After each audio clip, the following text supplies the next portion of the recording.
So here we are down at the site of some very current construction just off the Trans-Canada Highway here on the Dartmouth waterfront, the extension of by the train tracks.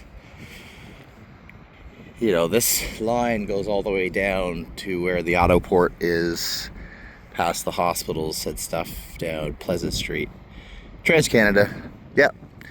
The question I asked very recently somebody was, do you think this looks like restitution or something else? As in, it's supposed to be restitution for the native people. This is on, I'll post later, it'll be in the thumbnail. Right, you can see the people who throw the murals up in the graffiti and protest, basically. So, it's just what it is. It's okay. It's pretty cool. I like the idea of restitution being, you know, actual rather than just words, because it is. You know, it should be. It kind of has to be something other than just words. It has to be physical. It has to be tangible. Money is kind of whatever, right? Money given in lump sums to any people, you know, who knows what they might use it for or how or whatnot. It needs to be safeguarded, I think, in some kind of trust on a ledger, probably, where the people it's meant to help can vote democratically on how they want to use it, for example. And this is a form of that, you know, protest, the graffiti. I asked whether Africville was restitution or not, or currently is or is not. Not is the answer. You know, that land was taken without asking. Many years ago, and for some reason the native people are given restitution while that community is not.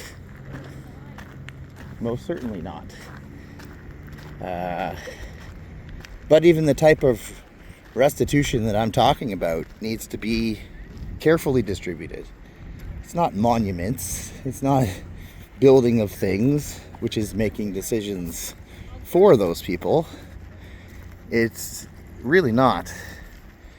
Nor should it be just lump sums of money doled out to whoever, right? That money needs to be guarded. That money needs to be governed itself, but not by us or the government of Canada. Here's the thing. That looks like some protest to me. It's needs to be insured in a trust of a sort, but given over completely to a democratic engine of change, the money, that is. Because, like I just said, if you give $1 billion or $100 billion to people that aren't ready for it, or the leaders of that current people, whichever people they might be, that's dangerous, and it kind of hurts the rest of Canada in a big way too, if you think about it. It just does. So yeah, this time I'm actually going to cut it short when I say I am, instead of just babbling on for another 5 minutes. That's the short and the skinny of it. You know, Africville must be atoned for. First Nations of this country must be made whole through reconciliation, but, you know, not at the expense of the greater Canada. That's just stupid. Like I said, it needs to be done in a controlled, sustainable, democratic way, and we should be using blockchain for exactly that. That's what it's best for. Democracy. You know, exactly democracy. And, you know, police are, well, There's one probably waiting for me right now. Why? Nothing I did wrong, that's for sure. Are they going to see it that way?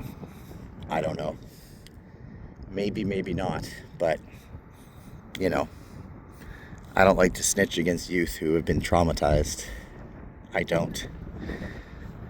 You know, they think they've got me trapped. I guess they do. Maybe, maybe not. Maybe they're there for a different reason. I don't know. Only one way to find out, though. You know, I suppose if they really wanted to, they could be walking up this path right now and doing stuff. But they certainly were down here, and now they are here.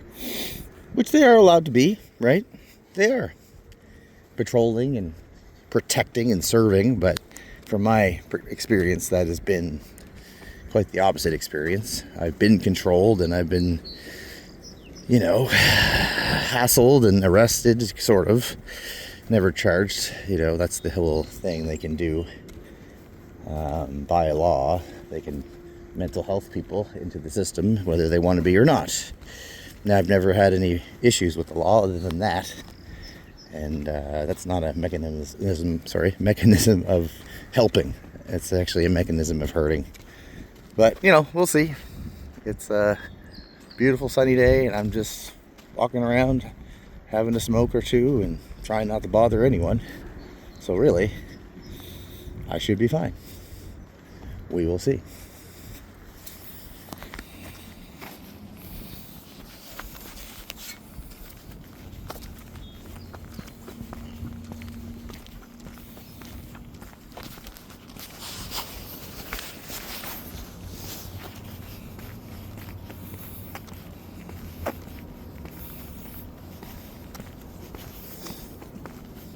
Hello. I like your shades. Rose colored, are they? Yeah. Yeah, why not? I like yellow ones, blue ones, whatever. Yeah, you can't really go. Oh, I guess you could go this way, can't you? I thought you had to go that way. You don't. Ah. Cool.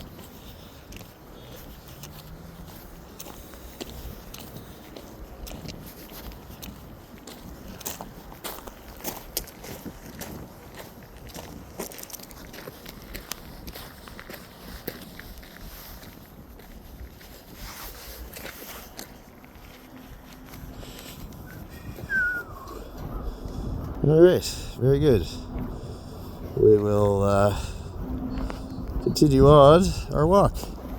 Hope everyone's having a great sunny day. What has happened yet remains to be seen. That's the answer there, or the lesson if you needed it to be. I think we all need that lesson. Nothing happens until it does. And our choices certainly do matter. That's the key. Free will. And our ability to control our own fear. Fear is the mind killer. I say this all the time. That's a quote from Dune. Frank Herbert, one of the best. Certainly the best. One of the best in science fiction. But it's very true. If you can control your fear, then really nothing can touch your peace. And if you can keep your peace, then it's all good. Take care, guys.